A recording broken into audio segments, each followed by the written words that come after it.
y el Poder Ejecutivo chocando. Óscar Puente acaba de dar un puñetazo en la mesa, de decirles a los jueces que cumplan y apliquen la amnistía. Es servido a esta hora. El Poder Judicial, asociaciones conservadoras y el Tribunal Supremo dicen que no van a aplicar plenamente la amnistía todavía, a la espera del Constitucional. Y el Gobierno, este es el Poder Judicial, el Gobierno, el Poder Ejecutivo acaba de chocar frontalmente con esa decisión, invitando a Puigdemont, lo acaba de hacer Óscar Puente, a que venga a España, a ver si hay jueces que se atrevan a detenerlo. Lo que tenemos en estos momentos es un choque de poderes. Yo no sé si es indicativo de algo, uno no cree mucho en estas cosas del destino, pero no está mal. Lo que sí es verdad, que si uno mira con la perspectiva de lo que ha sido este año, lo que ha pasado desde septiembre hasta ahora, a ver, un año movido en el que además su departamento ha tenido que vivir momentos durísimos, como el accidente de Muz, y la política pues ha discurrido, entre otros, pues por la senda de un desgaste del gobierno, el Partido Socialista a cuenta de casos de corrupción, o la novedad más reciente de lo que pueden ser, no tiene pinta de que vayan a salir, pero los primeros presupuestos de la legislatura. Ministro, además, empezaría... Por esto de los presupuestos, a ver si podemos, me gustaría comentar algunas cosas, pero antes empezaría por lo último, el mismo que es de ayer mismo y que esta mañana sigue coleando. El mismo día en que el Tribunal de Justicia Europeo avala la ley de amnistía, la Audiencia de Madrid avala al juez Peinado en su intención de juzgar a Begoña Gómez por prevaricación y tráfico de influencias ante un jurado popular. Le revoca otras decisiones, pero esta la mantiene. ¿Tiene este auto una intencionalidad más allá de lo judicial?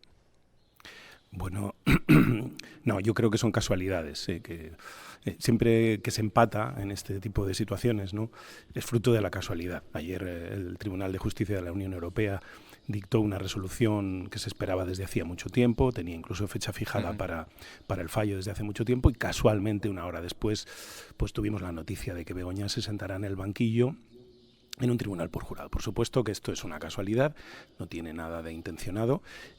Generalmente cuando se producen este tipo de casualidades, que suele ser prácticamente siempre, no hay que pensar mal, no tenemos que ser mal pensados, y en fin, es la normalidad en la que vive este país desde hace tiempo. Por cierto, narrabas una serie de cosas que han sucedido en este año y pico, pero no todo ha sido tan malo, ¿no? Un país que sigue creciendo más que ningún otro país desarrollado del mundo, un país que está, yo creo que, desarrollando una política internacional muy inteligente, a la que, por cierto, casi todo el mundo se va sumando. Inicialmente se cuestionaban algunas de las posiciones del Gobierno de España y luego pues hasta Meloni ha acabado sumándose a las políticas del presidente Sánchez, ¿no? Por tanto, yo creo que un país que avanza, que está en una situación muy favorable desde muchos puntos de vista, aunque sí es verdad que vive situaciones muy convulsas que tienen todo tipo de explicaciones, ¿no? No tenía intención, señor Puente, de hacer un retrato negativo, estaba apuntando esas No, cosas. pero yo lo complemento, no.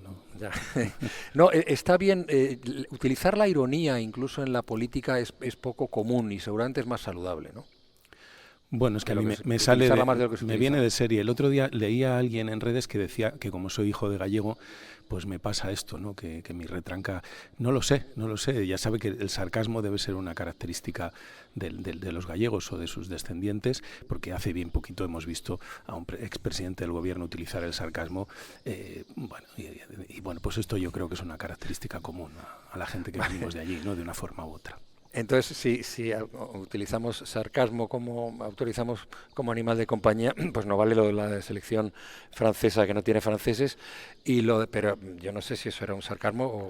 Bueno, eso dijo Borja Semper, ¿no? Borja Semper dijo, hombre, no os pongáis así, que ha sido solo sarcasmo, ¿no? Como si el sarcasmo no fuera en sí mismo una herramienta de lo más hiriente, lo único que desde la óptica del humor, ¿no? Que en este caso yo creo que estaba completamente ausente del análisis, ¿no? Pero bueno. Claro, tan sarcástica como su convicción de que las casualidades existen.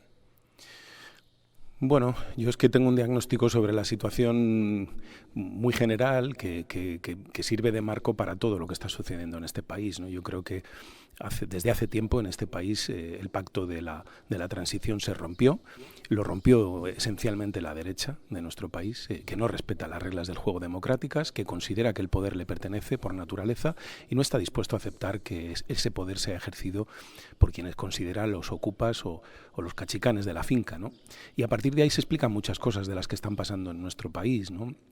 Yo creo que cuando digo que la derecha no respeta, no me refiero exclusivamente al Partido Popular y a Vox. Yo me refiero a la derecha política, a la derecha mediática, a la derecha económica y a la derecha judicial. Es decir, no respetan lo que las urnas mandatan y están dispuestos a hacer lo que sea, cualquier cosa, con tal de revertir el resultado de las urnas.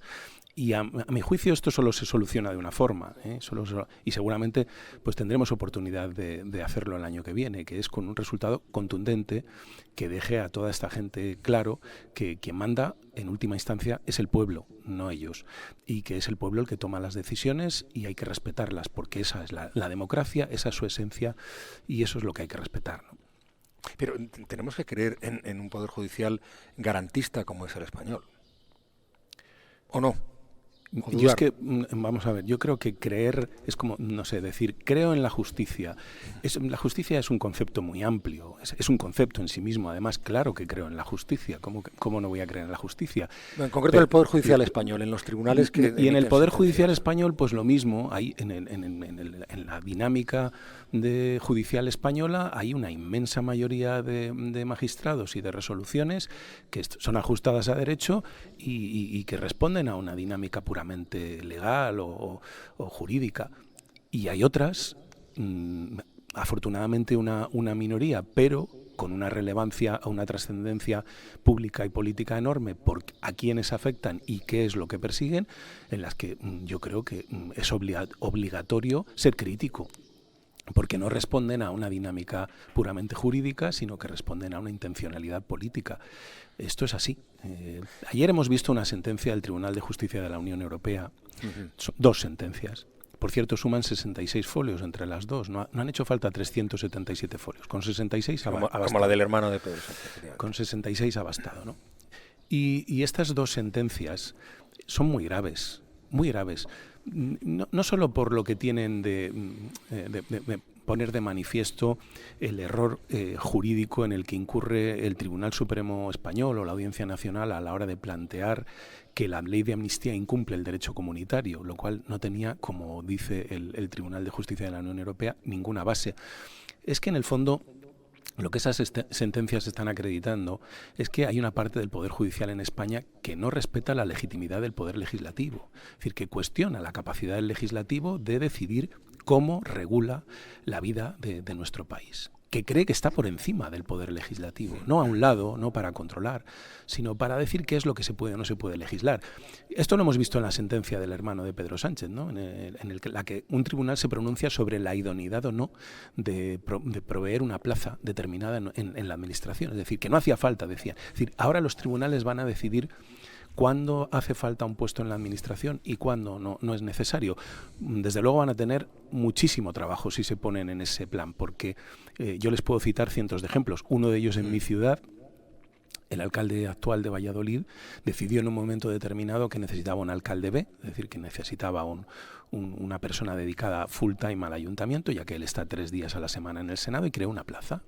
Yo hice público quién iba a ser el adjudicatario de esa plaza un mes antes de que se convocara, fíjate, y acerté de lleno. Los tribunales revocaron esa decisión en el ámbito contencioso administrativo, pero no han perseguido penalmente a los autores de los hechos, porque estas cuestiones normalmente se dirimen en el ámbito contencioso administrativo, salvo que seas el hermano de Pedro Sánchez, en cuyo caso pues acaba sentado en el banquillo y condenado como cooperador necesario de un delito que solo puede cometer un funcionario público. Algo verdaderamente infrecuente, por no decir inaudito, en nuestra jurisprudencia. Eso es lo que está pasando y eso es lo que estamos viendo en nuestro país, ¿no? Y la manera de combatirlo, ¿cuál sería? ¿Desde un poder ejecutivo o un poder legislativo?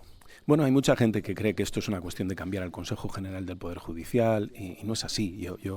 Desde luego, yo tengo algunas ideas, pero no soy el ministro de Justicia y sería una osadía por mi parte ponerlas de manifiesto, ¿no? Pero es evidente que algunos cambios hay que afrontar. Pero la mejor manera de resolver esto, insisto, es trasladar un mensaje en las próximas elecciones contundente. En España manda quien los ciudadanos deciden, a quien los ciudadanos eligen.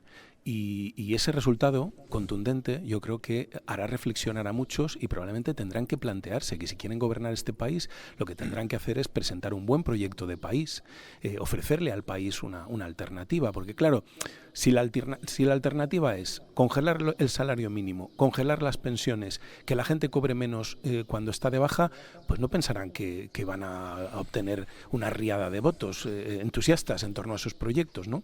Y claro, si esa falta de proyecto o ese proyecto agresivo contra la mayoría hay que suplirlo con autos y sentencias judiciales, pues creo que las reglas del juego, como digo, no las estamos respetando. Así que lo razonable es que la gente ponga a esta gente en su sitio y que a partir de ahí pues se decidan de verdad a trabajar para configurar un proyecto que pueda ser atractivo para una mayoría social en este país, cosa que evidentemente en este caso no es. No solo no es atractivo para la mayoría social, es que no es atractivo para la propia diversidad que tiene nuestro país, que es un país muy diverso, y hay territorios en los que este proyecto pues no cuenta con prácticamente seguidores o apoyos porque es imposible identificarse con él, ¿no? Pero, ministro, y además usted lo sufrió cuando asumió el cargo de ministro de Transportes. El anterior ministro estaba en prisión.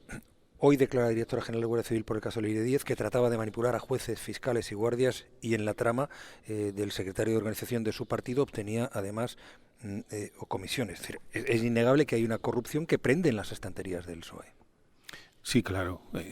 Es evidente que no todo es lawfare.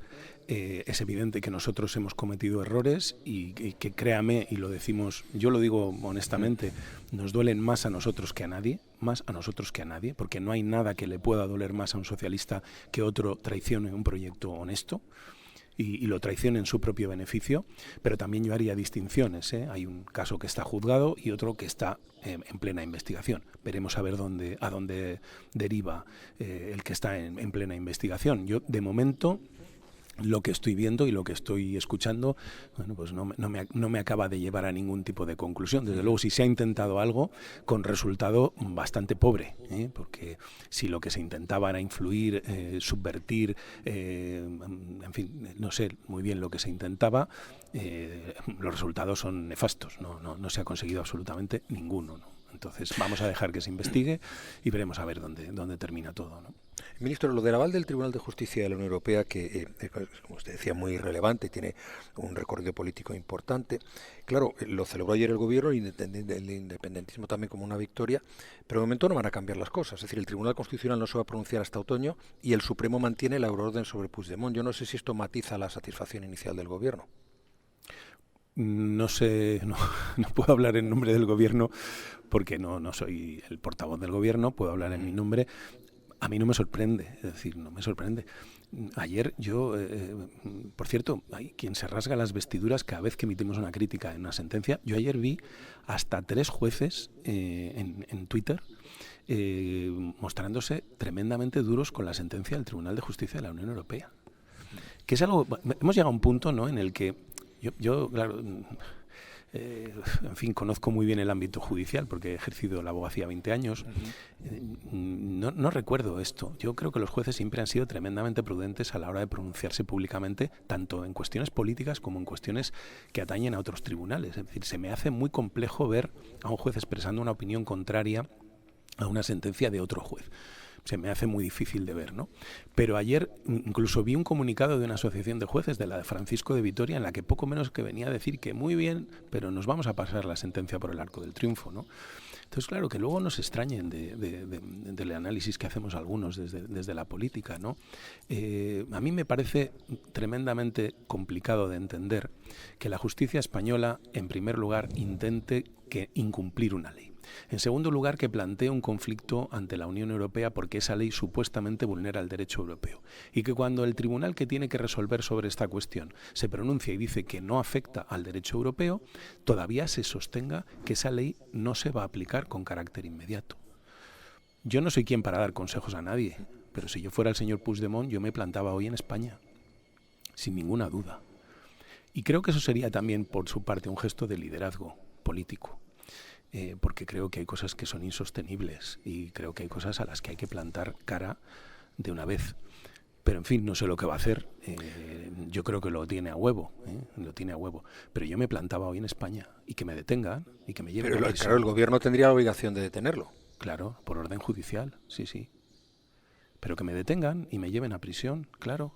Es decir, si el Tribunal Constitucional se ha pronunciado sobre la ley, el Tribunal de Justicia de la Unión Europea se ha pronunciado sobre la ley, el Parlamento Europeo ha emitido una ley, y yo no puedo circular libremente por un país que ha decidido libremente que yo sea libre, pues chico, vamos a ponernos todos colorados de una vez. Dicen que más vale un minuto colorado que toda la vida amarillo. Yo lo haría. Pero en fin, no soy Puigdemont. Personal, no sé, ¿está instando usted al señor Puigdemont que haga algo que políticamente puede tener un recorrido, pero yo no sé si desde el punto de vista legal... Yo digo lo que yo haría. Digo lo que yo haría. Lo que yo haría. Que es tomar una decisión coherente con lo que dice la legislación española, el Tribunal de Justicia de la Unión Europea y el Tribunal Constitucional. Eso es lo que yo haría. El ministro Félix Bolaños. Ministro, ¿usted cree, como algunos compañeros o compañeras suyas de gobierno, que hay una parte de la judicatura en este país que quiere tumbar al gobierno? Yo creo que el sistema judicial en nuestro país con carácter general funciona, que tenemos buenos jueces y buenos magistrados. Creo que tenemos un Estado de Derecho robusto, con un sistema de garantías y de recursos que está en los mejores estándares europeos, pero también creo que ha habido resoluciones judiciales absolutamente incomprensibles que han hecho mucho daño a la justicia y han hecho mucho daño a las personas a las que ha afectado. ¿Pero son casos aislados o forman parte de algo más? Son casos que han sucedido y cuando ha habido resoluciones absolutamente incomprensibles, alejadísimas del derecho, pues yo hubiera confiado en una respuesta, digamos, más contundente del propio sistema de garantías que tiene nuestro país a todos los niveles, ¿no?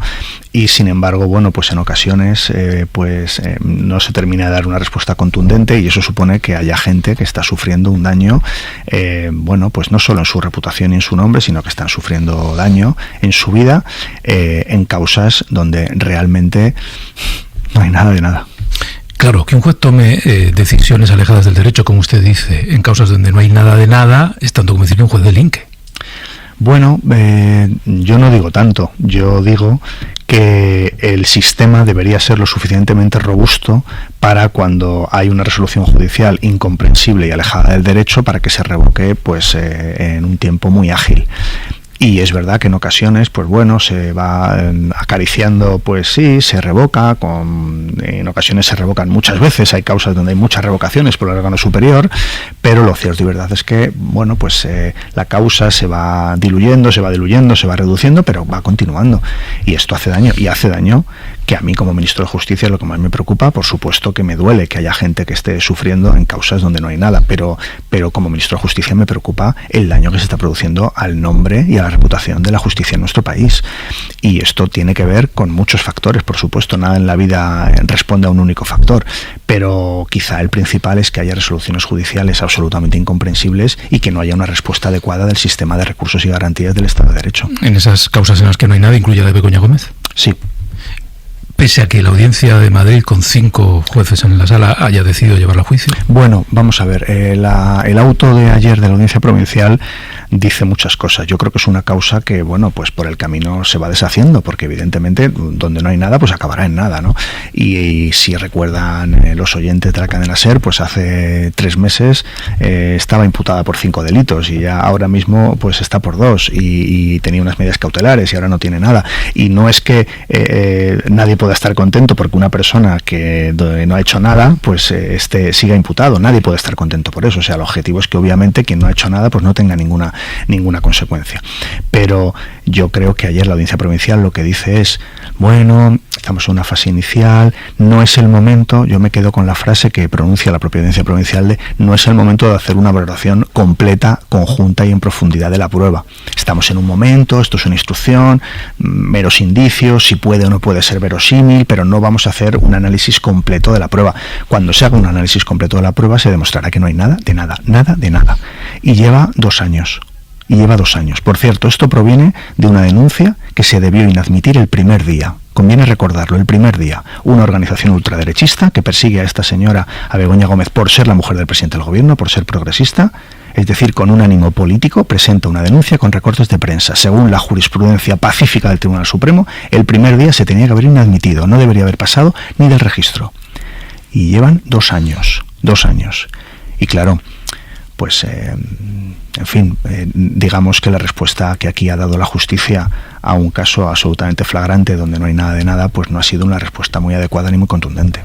Le tengo que dejar marchar porque tiene otros compromisos, pero por personificar, por trasladar al oyente una imagen potente de lo que usted decía. Entiendo, por tanto, que el juez Peinado debería ser uno de esos jueces sobre los que el sistema tenía que haber reaccionado. Sí, claro. ¿Cómo? ¿Apartándole? Bueno, tiene medios, hay herramientas legales, tanto en el Consejo General del Poder Judicial como los propios tribunales superiores, la Audiencia Provincial. La Audiencia Provincial de Madrid le ha revocado en 16 ocasiones. Es que es una instrucción, lo digo con todo el respeto, sin faltar a nadie y con argumentos jurídicos. Es una instrucción muy anómala. 16 revocaciones. No menos de media docena de denuncias ante el Consejo General del Poder Judicial, es decir, que es que ha tensado las costuras del sistema. Yo creo que la respuesta que ha dado el sistema judicial a este señor al que usted menciona, pues no ha sido una respuesta adecuada. Urías, exletrado del Constitucional, profesor en la Universidad de Sevilla. Acabamos de escuchar a Pedro Jiménez contándonos esta decisión de la Audiencia de Madrid que avala llevar a Begoña Gómez a juicio ante un jurado popular. ¿Lo entiende, magistrado? Bueno, a ver, entenderlo es complicado. Yo tengo la impresión, porque lo entiendan los oyentes, de que aquí el juez Peinado y la Audiencia de Madrid han hecho un poco lo de poli malo y poli bueno. Cuando nos llega Peinado con un disparate, con una serie de argumentos muy poco jurídicos, que quiere imputar a Begoña por 4 delitos y que le quita el pasaporte, bueno, pues llegan los otros y dicen, no, 4 no, solamente 2, le volvemos el pasaporte, y claro, parece que el poli bueno está diciendo algo razonable.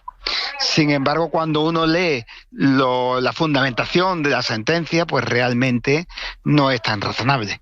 Realmente leyendo los argumentos, que es lo que hay que ir y no a lo puramente, digamos, mediático, en verdad lo que está diciendo la audiencia pues es un poco disparate, porque viene a decir que, lo habéis dicho vosotros ahora mismo, que hay una presión moral por el hecho de que ella sea la mujer del presidente de gobierno, con lo cual eso es delito de tráfico de influencias. Quiero decir, no hay pruebas de que ella haya pedido nada aprovechándose de su situación, pero como es la mujer del presidente, pues deducimos que hay una presión moral. A mí me da la impresión de que eso impide en el futuro que ningún cónyuge nunca de un alto cargo pues pueda tener su propio trabajo, entre otras cosas. Quiero decir, yo creo que es una resolución muy mal fundada, pero claro, viniendo de Peinado, pues nos parece razonable. Habrá quien piense, bueno, todo este proceso ha tenido muchas irregularidades, pero como lo va a juzgar un juzgado popular, van a ser ciudadanos, a lo mejor eso se corrige. ¿Hay algún tipo de implicación en este hecho? Es decir, ¿podemos presuponer si es más probable que vaya a ser condenada por esto, porque sea un jurado popular, que si fuera por un juez? Claro, fíjate, Pablo, históricamente los jurados populares eran una reivindicación de la izquierda. La izquierda decía, como no nos fiamos de los jueces que representan al poder establecido, queremos que sean ciudadanos, que sean pares los que dedican eso. Claro, eso era antes de que existieran las redes sociales, de que existieran los prejuicios y de la situación, digamos, de polarización que vivimos en España actual. Hombre, yo tengo la impresión de que es muy difícil elegir a un grupo de personas con la suficiente neutralidad para que examinen las pruebas del caso contra Begoña Gómez y con independencia de su ideología política decidan si hay pruebas suficientes o no. Mi impresión es que en este momento un jurado popular, bueno, pues si creen que Pedro Sánchez es un sinvergüenza y que Begoña es una aprovechada, van a decir que les da la impresión de que se ha cometido el delito, y en cambio si están a favor de Pedro Sánchez y les parece una persona muy, muy proba y una persona fiable, van a decir que no se ha cometido. Tengo la impresión de que en estos casos el jurado popular puede hacer más daño que bien. Uh-huh. Déjeme que le pregunte también. Ha sido malversación, que resulta que es un delito que solo pueden cometer los funcionarios. Solo. Así está establecido en el Código Penal. Ahora, ¿qué dicen ellos? Que esta señora Begoña Gómez actuó como si fuera funcionaria, hasta asimilada al funcionariado. Es igual que cuando han dicho de David Sánchez, del hermano de David, se llama así, del hermano de Pedro Sánchez, que era un cooperador de la prevaricación administrativa. Es decir, son invenciones, directamente invenciones. Yo no hablo de lawfare o no lawfare.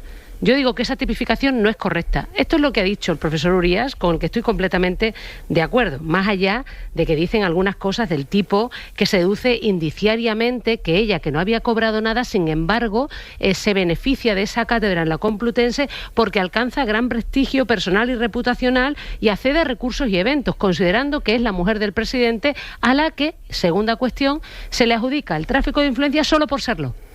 O sea, resulta que lo que se dice es que por ser mujer del presidente ejerce ya una presión moral eficiente a los efectos de conformar el delito del tráfico de influencias. O sea, esta señora, que ya por sí misma, solo por haberse casado con Pedro Sánchez, es susceptible de ejercer el delito de tráfico de influencias, simultáneamente necesita se necesita esta cátedra de la Complutense por la que no cobra nada para tener por fin prestigio personal y reputacional y acceder a recursos y eventos que parece que de otro modo no son accesibles para ella. O sea, es que es el mundo al revés. Y yo sinceramente creo que eso, sin ser o no ser lawfare, es una barbaridad en términos jurídicos.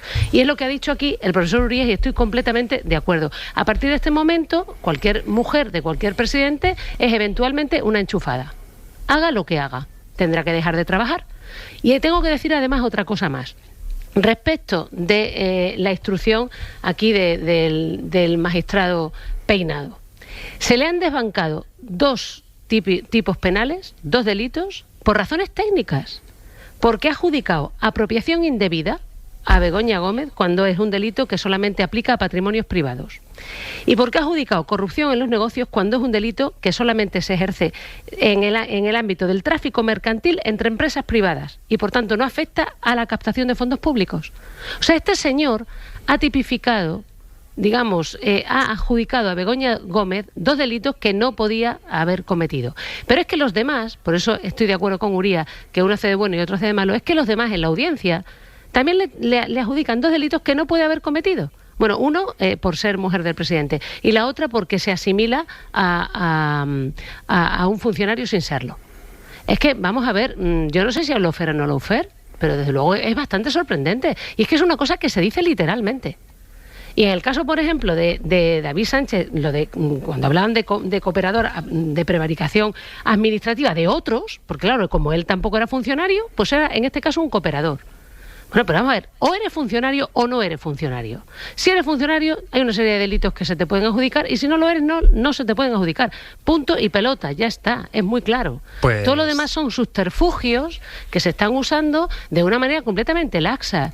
Aquí, en este país, además de usarse de manera laxa la acción popular, que es vergonzoso cómo se está utilizando, porque todo esto ha empezado... Ahí, más allá de que haya lawfare o no, es verdad que sí que hay una persegución por parte de organizaciones ultras que usan la acción popular solo con esto. Sí, vale, vamos. Nos tenemos que... Da para mucho el debate, pero por suerte, oye, tenemos todo el verano, vosotros vais... Encontrar a nadie que no tenga una opinión formada o una contaminación acerca de este caso. Segundo, llevamos 2 años y 3 meses escuchándonos decir que la instancia superior corrige al juez Peinado. Más de 15 veces. Y esta vez vuelve a ocurrir. Reduce los delitos, le retira las medidas cautelares absolutamente extravagantes que había puesto el juez Peinado. Pero cuidado, una vez más, la audiencia, la sección 23 de la Audiencia de Madrid, mantiene 2 delitos principales y mantiene delitos que vayan a juicio conjurado. Y los mantiene, a mi juicio, me parece lo más grave de este asunto, sin indicios sólidos para acusar a Begoña Gómez de la que se la viene acusando, de la mitad de lo que se le viene acusando, ¿no? Es que la argumentación que utiliza la sección 23 son expresiones como parece perfectamente verosímil que siendo alguien pareja de la más alta autoridad del gobierno, pues ya por ese simple hecho, en la actividad que haga, ya se va a producir una presión moral, digamos, en las gestiones que haga, se va a producir una presión que puede derivar en lo que se llama tráfico de influencias. A mí me parece, veremos lo que ocurre finalmente en el juicio oral, pero es que volvemos a estar ante una causa que no ofrece indicios sólidos para acusar a alguien de esta manera y que si se acepta esta argumentación volvemos a estar ante la tesitura de que los jueces decidan lo que debe hacer un ejecutivo respecto a las parejas de los presidentes de gobierno, por ejemplo. Es decir, a mi juicio puede invadir lo que son competencias que no son de los jueces. Porque si vamos a los datos que están en este mismo auto, que los propios jueces de la sección 23 asumen. Oiga, es que ¿cuál es el beneficio que obtuvo Begoña Gómez en 8 años de esa cátedra? 0 euros. ¿Cuál es el máximo de ingresos que obtuvo como profesora, que ya lo era desde el año 2012, muchísimo antes de que su marido fuera presidente del gobierno? El máximo que cobró fueron 14.900 euros en un curso, es decir, no llegó nunca al salario mínimo. A mi juicio, establecer sobre estos datos, y algunos más que están aquí, por ejemplo, el hecho de que las empresas que aportaron dinero a esa cátedra, a esa investigación, explicaron en el proceso que no habían recibido la menor presión, que ese tipo de subvenciones las hacían a múltiples proyectos universitarios, etcétera. Todos esos testimonios y datos no han servido de nada. Se mantiene esa acusación. Y me parece que vamos ante un juicio fundamentalmente político, que es la instrucción que ha hecho el juez Peinado y que la sección 23 de la Audiencia de Madrid, a pesar de anular decisiones que eran estrambóticas de este juez, mantiene. Y eso es para mí lo más preocupante. Magistrado Martín Pallín, sobre este caso, lo que hoy ha fallado la Audiencia Provincial y el caso en sí, con la experiencia de 50 años en el oficio, ¿qué valoración hace? Bueno, es incuestionable que el tráfico de influencias y la malversación son delitos de la competencia del jurado. Está en la ley desde que se publicó. Cualquier juez o jueza que recibe una querella o una denuncia por estos dos delitos hubiera iniciado desde el primer día el procedimiento de jurado, que es más breve y que tiene más garantías de lo que mucha gente piensa. Pero bueno, no fue así y estuvo 2 años, prácticamente 2 años y medio, llevándolo por el procedimiento abreviado tradicional, como si fuese un delito que no era competencia del jurado. No vamos a repetir todo lo que sucedió porque es de sobra conocido y llega un momento final en el que cambia radicalmente el procedimiento abreviado y retoma o inicia la vía del jurado.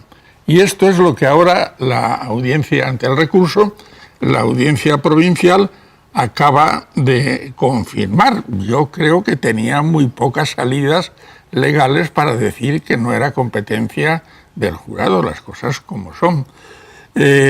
Por otro lado, se crean unas cuestiones respecto de garantías y derechos, porque claro, el abogado que ha llevado esto durante 2 años y medio dirá, oiga, ¿por dónde vamos?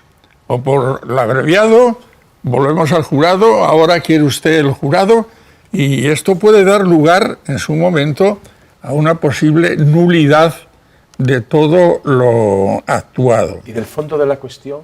El fondo de la cuestión, pues indudablemente el tráfico de influencias. Yo siempre lo he dicho, esta adjudicación, por cierto, que es unas cátedras que se llaman de mecenazgo, que importó un rector muy del PP, Gustavo Villapalos, que trajo de Harvard, y que son muy usuales en Norteamérica y que ahora en España están extendidísimas. En la Complutense puede haber 60 o 70 cátedras y en toda España hasta 300 o 400. Y se trata de cátedras que pretenden atraer capital financiero para que la universidad se beneficie y como contraprestación pues hace trabajos de docencia y de información. Esto es lo que se hizo en el año 2020, en función de esos estatutos de Villapalos del año 2013. Se le adjudicó la cátedra, estuvo funcionando, pues tenía que tener un codirector. Por cierto, al codirector se le ha denegado su personación, su presentación como testigo. Ahora se presentará. Sí, pero la pregunta es, con lo que conoce, ¿hay causa para el juicio con...? Para mí, en absoluto. Esta señora se ha dedicado durante 4 años, sin que nadie haya dicho nada, hasta que alguien dijo que el que puede hacer que haga, o sea, pues, veamos las fechas, 24 de octubre de 2024. Y, por tanto, ahí empieza todo, como también la fecha del hermano de Pedro Sánchez. Se ha dedicado... Hay un aspecto que ha eliminado, la apropiación indebida, porque es que el auto del señor Peinado le dice a la Complutense que cómo es que no se han personado. Por favor, persónense ustedes que son perjudicados.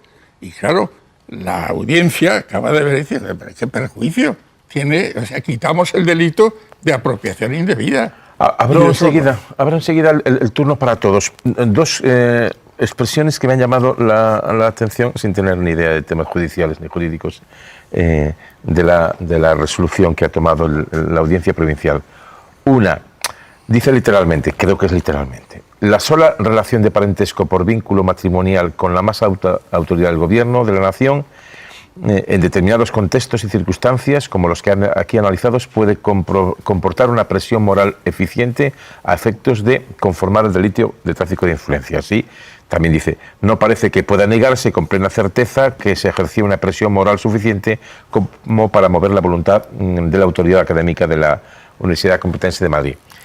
Esta resolución abre un problema ahora para todos los parentescos directos o directísimos con altísimos cargos. Por ejemplo, un presidente del gobierno, pero puede ser el presidente de una comunidad, en cualquiera de las 17 comunidades. ¿Cómo interpreta desde el punto de vista judicial eso que se vincule directamente, ya que como es la mujer del presidente del gobierno, hay visos de que pudiera haber tráfico de influencias? Bueno, antes creo que se habló de Urdangarín también, sí, en ese aspecto de presión moral. Pero es que Urdangarín pedía dinero. Exacto, claro. Dinero para él mismo y para el Instituto NOS. En cambio, esta señora se dedicaba a sus labores de docencia. Hay un problema grave que creo que apuntaba antes Esther, es que no, ¿qué va a hacer la mujer del presidente o en su momento el esposo del presidente, que puede ser ingeniero de caminos? ¿Y qué va a hacer? ¿Quedarse sentado en la Moncloa y renunciar a su actividad y que su asistente, no sé si le nombrarán asistente, no le pueda ayudar a gestionar algo tan elemental como es organizar la agenda? Y aquí viene, y si quieren centrarme, lo del delito de malversación. Sí. Porque se le acusa de, y la palabra es, bueno, está muy bien buscada, de utilizar capital humano que pertenece a la administración en su favor. Hombre, un poco de cuidado con la expresión. Y lo lógico es que una asistente, si la mujer es cirujano, o Carmen Romero, que daba clase también en el instituto, hombre, ¿qué delito se puede cometer ayudándola en ordenarle la agenda? Porque además lo contrario es verdaderamente incongruente. Porque dice, bueno, como no le puede ayudar para nada, toda la gestión la tiene usted que realizar por su propia cuenta. Es decir, movilizar a la escolta, al coche oficial, poner patas arriba a la Universidad Complutense y ocasionar un gasto real, un gasto cuantificado. Cuando lo puedes hacer, y además lo dice también porque el delito que se le imputa a Cristina, al ayudante, es haber utilizado el correo. Mire usted, el correo es gratis, el coche oficial y la escolta cuestan